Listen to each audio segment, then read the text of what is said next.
Welcome, everyone. When I studied petrology as an undergraduate some 40 years back, Professor Tyrrell's Principles of Petrology was prescribed as our text. And you know what? It's still a valued book on my shelf. I've read it so many times that the pages are practically held together by nostalgia and coffee stains. So I thought, why not visualize this old classic text as a tribute to Professor George Walter Tyrrell, the man who made rocks, dare I say it, rock.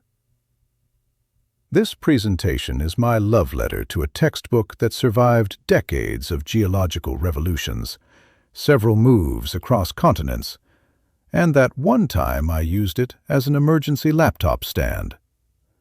Professor Tyrrell, wherever you are in the great petrological cycle of the universe, this one's for you. Enjoy. Now here's something fascinating. Let's talk about the reality versus the struggle of this remarkable man. The reality. Look at these achievements. Tyrrell became an internationally renowned petrographer.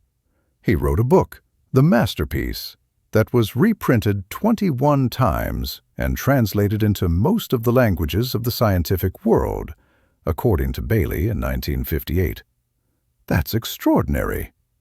His 1909 paper on the Kilpatrick Hills set the agenda for his life's work, examining the Carboniferous rocks of the Midland Valley, the intrusions in Ayrshire, and the Old Red Sandstone of the Oak Hills and Sidlaws.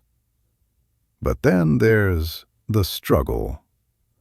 Left the Royal College of Science, Imperial College, in 1904 without a degree because he could not pay his fees. Can you imagine? The man who would write one of the most important petrology textbooks of the 20th century couldn't afford to finish his undergraduate degree. And here's the heartbreaking part. The persona. Described as shy and diffident man. The perception. Viewed by peers merely as a safe pair of hands, useful for identifying rocks. Sometimes our greatest constraints become our greatest opportunities. Tyrrell couldn't afford expensive expeditions, so he mastered the geology right in his backyard. And that backyard happened to be one of the most geologically diverse regions in Britain. In 1906, everything changed. Look at this beautiful illustration of the Playfair display from Moss Green, the terracotta scientific editorial piece. Context. Tyrrell arrived in Glasgow in 1906 as an assistant to Professor J.W. Gregory. He'd helped build the department from a single-room unit into a facility with microscopes and thin sectioning equipment. The constraint. Living off a small salary and unable to fund travel, Tyrrell was forced to master his backyard. Unable to pay his fees, he was able to examine the rocks around Glasgow, which he could access with comparative ease and at minimum expense. But here's the paper that made his reputation. His 1909 paper on the Kilpatrick Hills set the agenda for his life's work. Examining the Carboniferous rocks of the Midland Valley, the intrusions in Ayrshire, and the Old Red Sandstone of the Oak Hills and Sidlaws. Look at this magnificent map! The local laboratory. This is what Tyrrell had access to, and boy, did he make the most of it. Key insight. Tyrrell was fortunate in his restriction. The west of Scotland contains the bulk of the range of igneous rocks found in Britain. See these beautiful microscopic views of different rock samples scattered across the map? Each one represents a different rock type, a different story. Geological diversity. Arran, cited as having perhaps the most varied rocks in the world. Think about that for a moment. Tyrrell focused on work that was shifting to these Scottish tertiary rocks, building on work by Sorby, 1858, Zirkel, 1867, and Geikie, 1897. Historical context. By 1906, focus was shifting to these Scottish tertiary rocks, building on work by Sorby, Zirkel, and Geikie. Outcome. By analyzing these complex local formations, Tyrrell developed a mastery of rock classification that rivaled those who traveled globally. Look at this map. From the Isle of Arran in the southwest to various intrusions scattered throughout the region. Tyrrell didn't just study these rocks, he knew them intimately. He could read them like a detective reads clues, and that intimate knowledge would form the foundation of his masterpiece textbook. The lesson here? Depth beats breadth.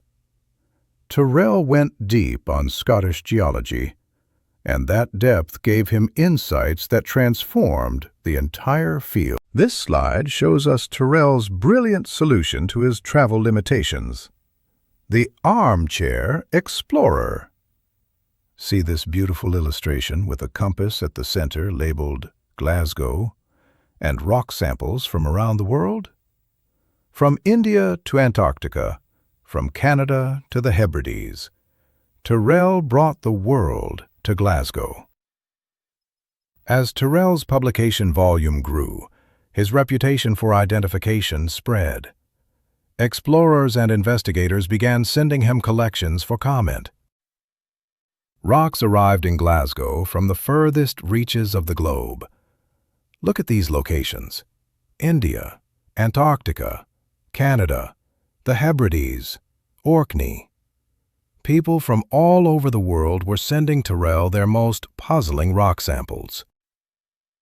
Examining rocks collected by others gave him a unique, high-level perspective on their global distribution and content, without the bias of a single field location. This is genius, really. Most geologists develop biases based on where they do fieldwork. But Tyrrell? He examined rocks from everywhere with equal objectivity. He wasn't influenced by the setting. He focused purely on the rocks themselves. It's like being a detective who gets to examine evidence from every crime scene in the world without being influenced by the location. Tyrrell developed a truly global perspective while never leaving Glasgow. He turned his limitation into his superpower. And here it is. Look at this beautiful microscopic image in the circular frame. The Principles of Petrology, published in 1926, revised in 1929.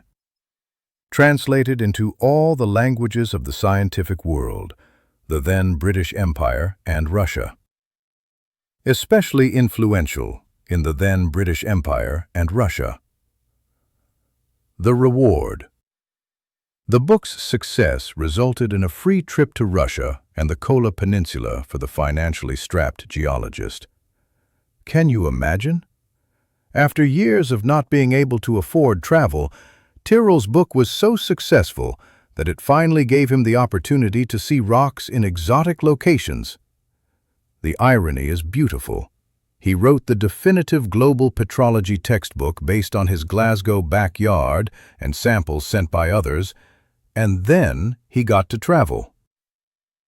Significance. The text demonstrated an enormous grasp of the significance of all rocks, distinguishing him as a master of synthesis. This wasn't just another textbook. Tyrrell didn't just describe rocks. He explained their significance, their genetic relationships, their place in Earth's grand story. He turned petrology from a cataloging exercise into an interpretive science. The world finally recognized what Professor J.W. Gregory had seen years earlier, that this shy and diffident man was actually a geological giant. Now, let's dive into Tyrrell's theoretical contributions. Look at these diagrams showing slow vertical movements and short lateral movements.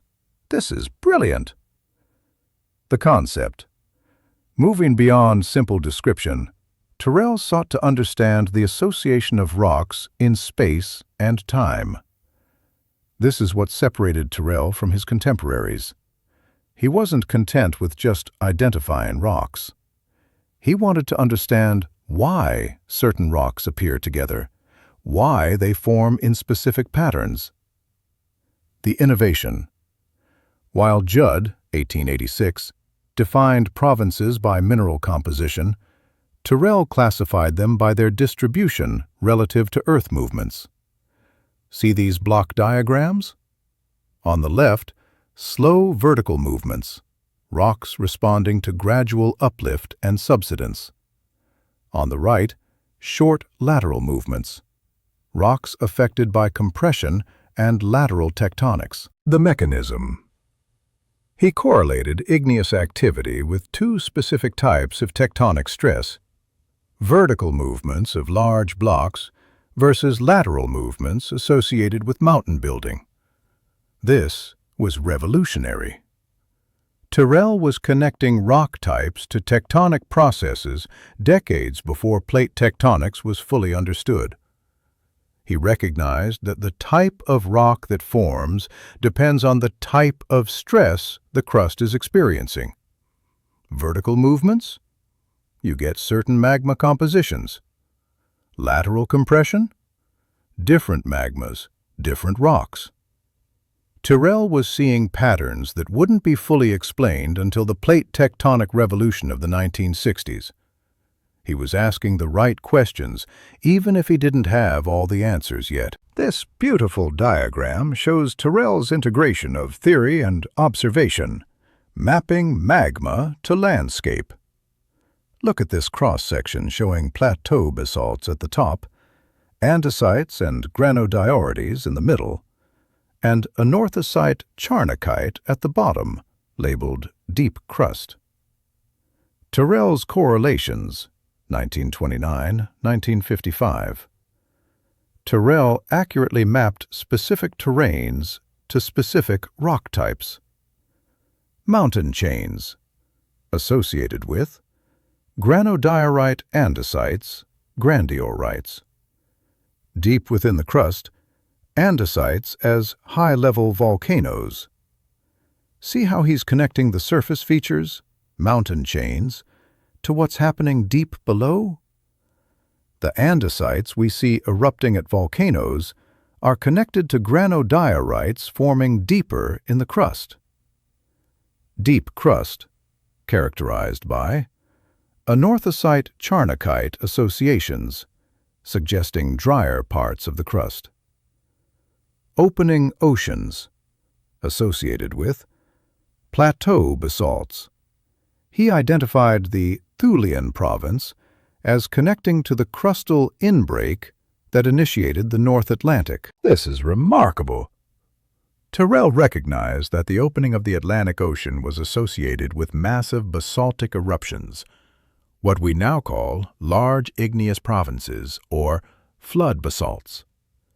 He saw that different tectonic settings produce different rock types: mountain building zones, andesites and granodiorites, continental rifting and ocean opening, plateau basalts.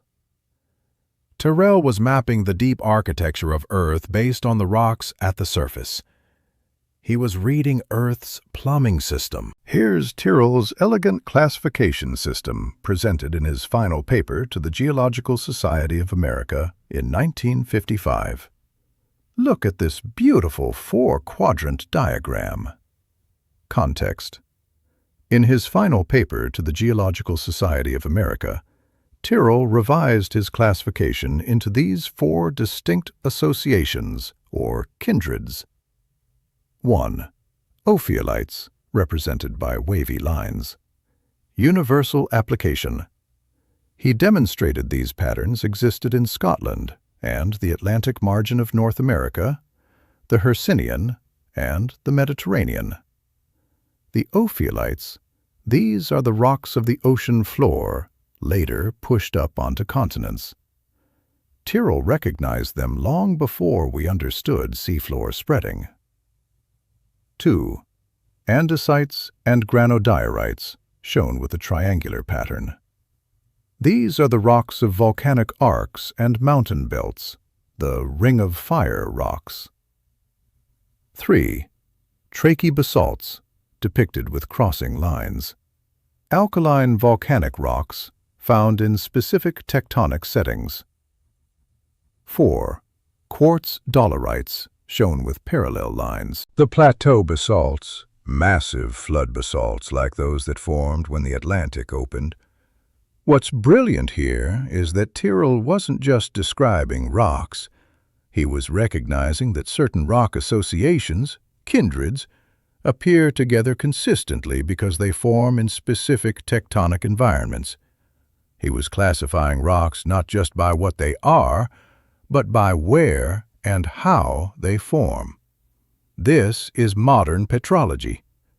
Tyrrell was decades ahead of his time, seeing patterns that would only make complete sense after plate tectonics was discovered. From his armchair in Glasgow, examining rocks sent from around the world, Tyrrell mapped the tectonic architecture of the entire planet. This slide is bittersweet. The near miss with plate tectonics. Look at this beautiful cross-sectional diagram showing the subduction zone, rifting, plateau basalts, and ophiolites/geosynclines. The irony. Tyrrell did not believe in plate tectonics. Despite all his brilliant observations, despite mapping rock associations to tectonic settings, Tyrrell never accepted plate tectonics. The timing is tragic. Plate tectonic theory was just emerging in the late 1950s and early 1960s, near the end of his career. The vindication. Despite his skepticism, the associations he identified lead directly to modern plate tectonic theory. Look at what he got right. His ophiolites in geosynclines describe subduction zones. These are the rocks of subduction zones. His plateau basalts describe rifting/ocean spreading. Exactly what happens when continents break apart. Why he missed it. The terminology of the time, geosynclines versus plates, likely obscured the mechanism. But his data on the WAR and where remains accurate. Tyrrell was using the old terminology, geosynclines, those mysterious downwarps that supposedly collected sediments and then somehow became mountains. He couldn't quite make the conceptual leap to moving plates. But here's the amazing thing. His observations were perfect. He correctly identified which rocks form where. He just explained them using the wrong mechanism. It's like having all the right answers, but showing the wrong work. When plate tectonics was accepted, geologists realized, wait, Tyrrell already mapped all of this. He just didn't know about the plates. Sometimes being almost right is the most profound contribution of all. Now let's talk about Tyrrell the person. Look at this beautiful watercolor portrait. What a kind face. Character. He was not a careerist. He did geology because he enthusiastically enjoyed the subject. In today's publish or perish world, this is so refreshing. Tyrrell genuinely loved rocks. He studied them for the sheer joy of understanding them. The educator. President of the Geological Society of Glasgow, 1923 to 1926.